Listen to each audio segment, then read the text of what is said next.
Picky eating is one of the most universal parenting frustrations, and one of the most misunderstood. The strategies most of us were raised on have all been studied extensively. Hiding vegetables in sauce, forcing one more bite, bribing with dessert. The verdict is not good. Some of these tactics don't just fail, they make things worse.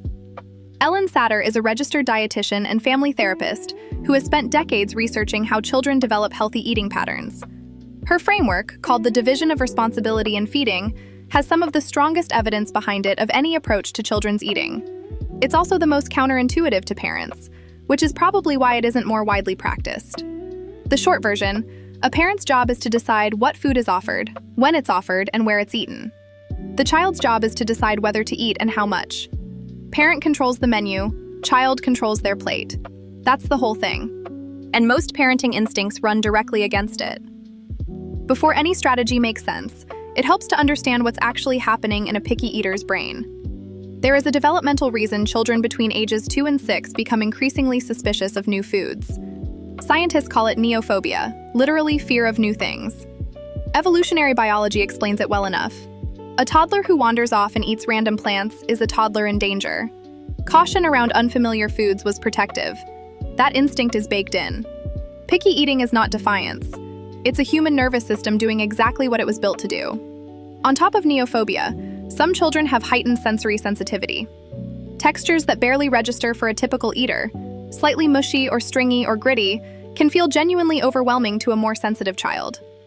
A kid who refuses everything wet or slimy isn't performing. The sensory experience is real, and it's different from what adults feel eating the same food. Knowing this shifts the framing. My child is being difficult becomes, my child's nervous system is responding to something it perceives as uncertain. Those two framings lead to completely different responses at the dinner table. The most common response to picky eating is pressure. Direct or indirect, gentle or firm. Just try one bite. You need 3 more bites before you can leave the table. No dessert until you finish your vegetables.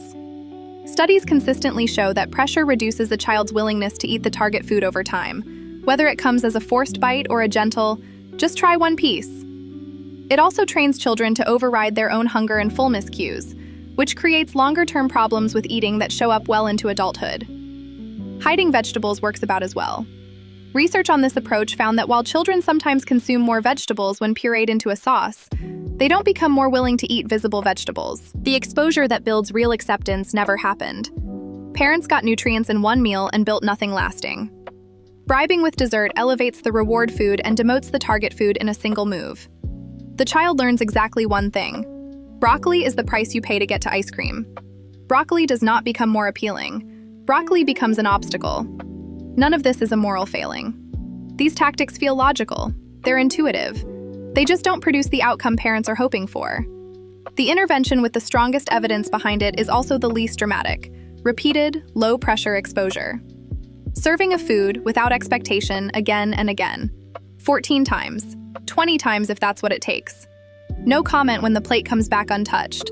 No celebration when a bite gets taken. Just the food, present at the table, over and over, until it becomes familiar.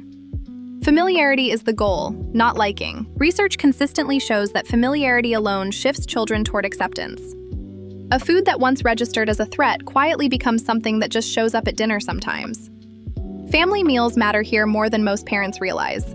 Children are social learners. Watching adults and older siblings eat a variety of foods without drama is one of the most effective exposures there is. The dinner table runs a curriculum whether parents intend it to or not. A technique practitioners call food chaining also has good backing. It starts with a food a child already accepts and makes incremental changes toward the target food. A child who eats plain pasta moves to pasta with butter, then pasta with mild sauce, then pasta with sauce that has small pieces of something mixed in. Each step is small enough to feel safe. The child barely notices the progression. Getting children involved in food preparation helps for similar reasons. A child who helped wash and tear the lettuce has a different relationship to it before it ever reaches the plate. The food is no longer foreign. It's something they had a hand in. Some children, and research estimates this is a meaningful percentage, have picky eating that's primarily sensory rather than behavioral. These kids often react strongly to textures specifically. Mushy foods provoke gagging. Wet and dry foods touching on the same plate can be genuinely distressing. A child with a very narrow range of accepted foods, particularly when those foods skew dry, beige, and predictable in texture, is worth paying closer attention to. Pediatric feeding specialists and occupational therapists who work with sensory processing can be genuinely helpful. The situation is different from ordinary developmental pickiness, and standard repeated exposure strategies won't move it at the same pace or in the same way. Pushing a child with genuine sensory sensitivities through rapid exposure can increase anxiety around eating rather than reduce it. The approach needs to adjust accordingly, and it usually benefits from professional guidance. Most picky eating resolves with time. Studies tracking children into early adolescence find that the majority of selective eaters expand their range significantly between ages 6 and 10, especially in low-pressure mealtime environments. What tends to persist is the emotional tone around food that gets established in early childhood. Children who grew up at tables where meals felt anxious, where what they ate was under constant scrutiny and food was a nightly negotiation, carry that into adulthood. It shapes how they feed themselves. It shapes how they eventually feed their own children. The real goal isn't a child who eats everything, a child who sits down at the table with curiosity rather than dread, who trusts their own hunger, who grows up understanding that food is something to be enjoyed. Getting there matters far more than whether the green beans got finished tonight. That kind of relationship with food takes longer than one meal, longer than 1 year. It starts at the table, tonight, with whatever you served and no comment about whether it got eaten.